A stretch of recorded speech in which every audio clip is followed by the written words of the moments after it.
Mais vous savez, ne pas perdre, c'est parfois déjà une victoire. Pour expliquer un petit peu ce qui s'est passé, eh bien, en fait, ce qu'on constate, c'est que 80% des écosystèmes en Europe sont dégradés. Et donc, on a absolument besoin de les réparer, c'est la base. Mais ce à quoi on a eu à faire face, c'est à une alliance des droites, unies de bout en bout avec l'extrême droite, pour faire tomber ce texte.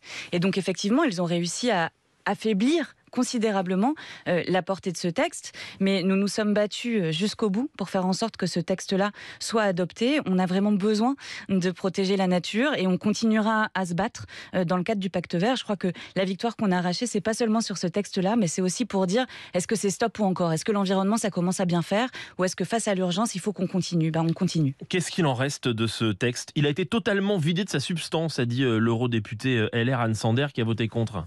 Elle a voté contre, donc voilà, tout ce qu'elle peut faire, c'est de le critiquer. Non, mais il va vraiment changer des choses dans notre paysage d'ici à 2030 ? Évidemment, évidemment. Je pense à deux égards. D'abord parce que ce sont des mesures de fond qui ont été prises, vous l'avez rappelé, qui mettent en œuvre d'ailleurs l'accord qui a été signé par l'ensemble des États membres en décembre international sur la biodiversité à Montréal. Et donc ça va nous permettre de prendre soin tout simplement de nos forêts, de nos rivières, de nos tourbières, de nos champs, ainsi que vous l'avez souligné. Et puis la deuxième chose, c'est que c'était important, et je vous l'ai dit aussi, qu'on continue et qu'on envoie le signal qu'il faut continuer à s'occuper du vivant. On s'occupe beaucoup du climat, mais la réalité, c'est que si on ne s'occupe pas aussi des écosystèmes, eh bien, les écosystèmes ne seront plus en mesure d'absorber le carbone. Et on voit bien, le Haut Conseil pour le climat français vient de souligner le fait que s'il y avait eu un petit peu de réduction des émissions de gaz à effet de serre en France, eh bien, il y avait eu encore plus de chutes de ce qu'on appelle les puits carbone. Donc la réalité, c'est que si on ne protège pas le vivant, on ne protégera pas le climat non plus. Est-ce qu'il ne faut pas aussi tenir compte d'une nouvelle donne ? Depuis 2009, l'Union européenne a adopté 4 paquets énergie-climat et on sent que dans beaucoup de pays, il y a des résistances. Par exemple, aux Pays-Bas, où un parti qui est opposé à ce pacte vert est devenu en quelques mois la première force politique du pays. Est-ce qu'il ne faut pas écouter ces voix aussi ? Bien sûr, il faut les écouter. Je vais vous dire, moi, c'est ma politique et mon approche politique que de dire il faut écouter tout le monde. Il faut écouter et puis il faut du dialogue. Mais la réalité, c'est que nous sommes en train d'aller droit dans le mur.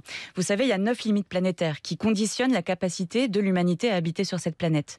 Sur 9, il y en a 6 qui sont déjà dépassés. Et donc, l'enjeu de tous les enjeux, c'est de reprendre en main notre économie, c'est de réencastrer l'économie dans les limites planétaires. L'Europe est le bon endroit pour le faire et donc il faut continuer dans le dialogue, bien sûr, sans stigmatiser personne. Mais si la cause est juste, pourquoi est-ce qu'il y a de plus en plus de votes en Europe pour dire ça va trop vite, il y a trop de normes ? Il y a de la résistance, et en particulier de la part des lobbies.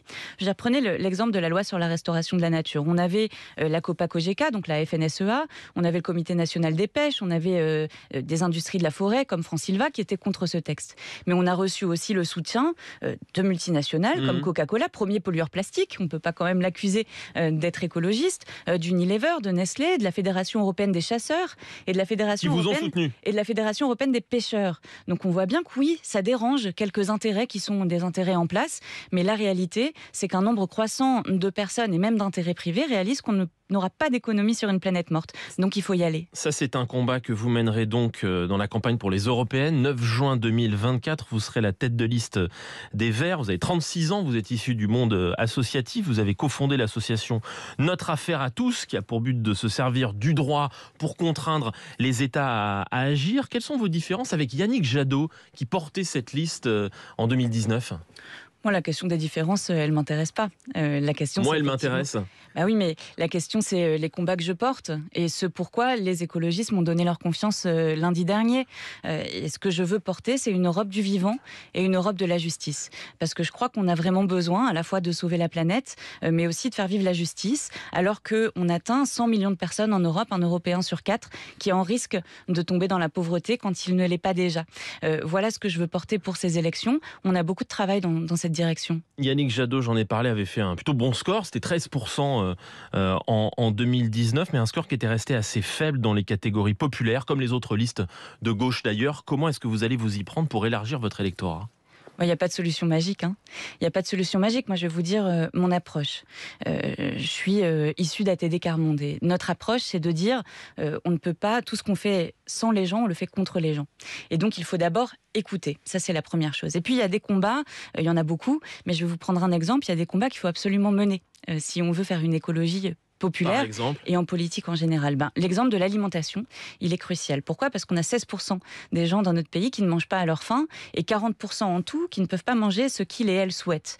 Le modèle qui est là, c'est un modèle où à la fois les paysannes, les paysans n'ont plus de quoi se sustenter eux-mêmes, ils ne vivent plus avec des revenus convenables et où en même temps on détruit la planète et où les gens n'ont pas suffisamment à manger.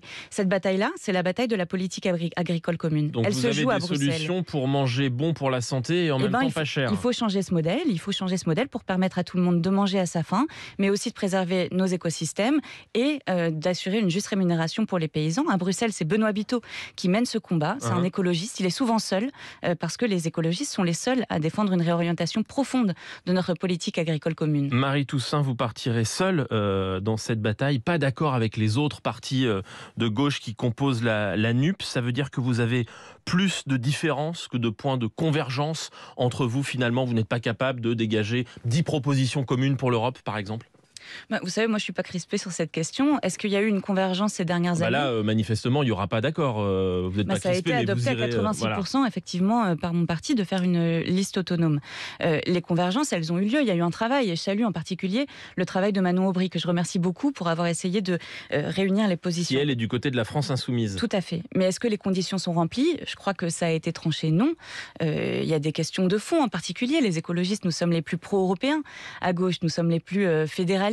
Il y a des questions comme par exemple la politique européenne de défense commune qui nous distingue peut-être des autres. Mais je crois qu'il ne faut pas en faire un drame et je veux vraiment insister sur le fait que la NUPES a constitué un espoir pour des millions de citoyennes et citoyens, qu'elle est aussi un bloc de résistance face à la montée de l'extrême droite et des forces de la haine, qu'il ne faut pas la dilapider et nous continuerons à construire l'unité en vue de 2027. Un dernier mot, le sommet de l'OTAN s'est conclu hier à Vilnius. Emmanuel Macron s'est engagé à ce que la France livre de nouvelles armes à l'Ukraine, des missiles Scalp d'une portée de 250 km. Est-ce que c'est une bonne chose ?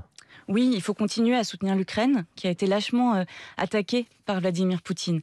Donc la première des choses, c'est continuer le soutien à l'Ukraine. Et puis, je viens de le dire... Produire des armes et les livrer.